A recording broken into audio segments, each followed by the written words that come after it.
Revolutionary greetings, comrades. My name is Comrade Buiswa Masego. I am the current legal officer of the Swaziland National Union of Students, and I am the former Treasurer General of the Swaziland National Union of Students, which means I am now serving for the second term in the National Executive Office.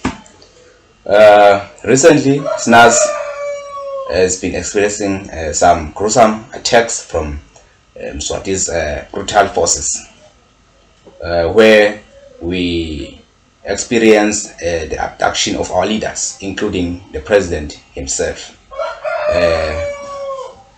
In one of the past week, our president was abducted while on his way to school because he's still a student at Nazarene University, where he's doing his final year.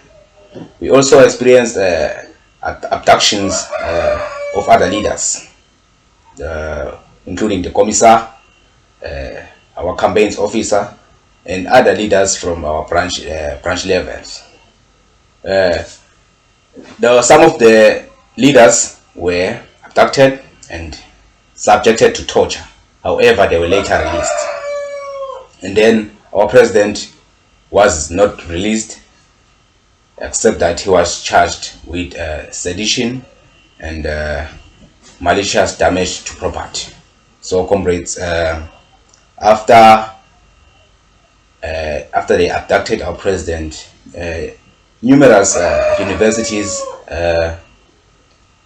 went into the streets and demanding the immediate release of our president. Comrades, ngizangivete ukuthi since that day, things were not normal. We met as a national executive to forge a way forward on how we can make means to release our president. So we planned to meet on Wednesday of the following week. It was an urgent meeting, so we met and then we finalized and resolved that on Thursday, the following day, we are going to have a march to the regional headquarters in Manzini, the police regional headquarters in Manzini, to deliver a petition where we tabled our demands, which one of them was the immediate release and unconditional release of our president, Kulani Masego. So we planned, and the day came on Thursday, so we went there and delivered the petition. Although we had planned to start the event at 10 o'clock on Thursday morning, but when we went around town to check if the situation, if the environment was conducive for us to start our picket, we find that it was hostile, because in every corner of town, there were officers, police officers there. So it was really difficult. So we then went on to meet up near the regional police headquarters.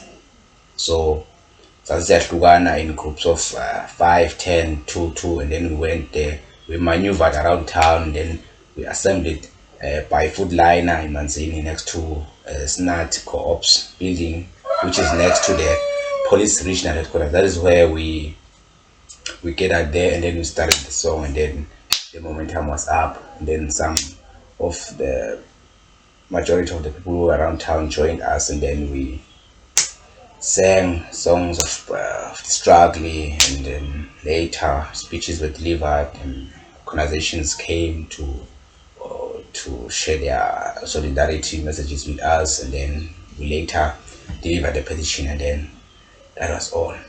And on that day, later that day, we were notified that our president was going for a hearing at Mbabane High Court. So after that meeting, SNAS went on to meet again. We did a post-mortem of that event, and then we also planned for the following event, which was Friday, because we had to also issue another statement calling for students to go to Mbabane to support our president where he was going to for bail hearing.